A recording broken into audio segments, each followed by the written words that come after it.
உங்களுக்கும் ரொம்ப நன்றி சொல்லிக்கிறேன். எங்களுக்காக இவ்வளோ நேரம் டைம் ஸ்பெண்ட் பண்ணி வந்திருக்க எல்லாருக்குமே ரொம்ப ரொம்ப ரொம்ப நன்றி.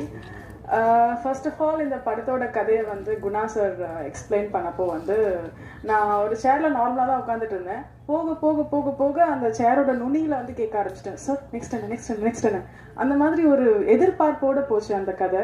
அதே மாதிரி தான் எங்கள் படத்துலையுமே நீங்கள் நெக்ஸ்ட் என்னன்னு எக்ஸ்பெக்ட் பண்ணுற அளவுக்கு தான் எங்களோட ஃபிலிமும் இருக்கும்.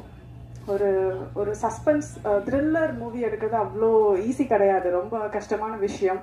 அந்த ஆடியன்ஸை ஒரு த்ரில்லிங்காக கொண்டு போகிறது கண்டிப்பாக அவங்க எல்லாரையுமே வந்து ஒரு த்ரில்லிங்காகவே கடைசி வரைக்கும் என்ன நடக்க போகுதுன்னு எக்ஸ்பெக்டேஷனோட இந்த படம் அந்த கதை இருக்கும்னு நான் வந்து தெரிவிக்கிறேன். கண்டிப்பாக நீங்கள் எல்லாருமே பார்த்துட்டு சப்போர்ட் பண்ணுங்கள். Guna sir first of all என்னை வந்து பார்க்குறப்போ வந்து ஒரு டவுட், பண்ணிடுவியாமா அப்படின்னு சொல்லி. பட் ஆனால் அவர் எனக்கு நம்பி இந்த வாய்ப்பை கொடுத்ததுக்கு ரொம்ப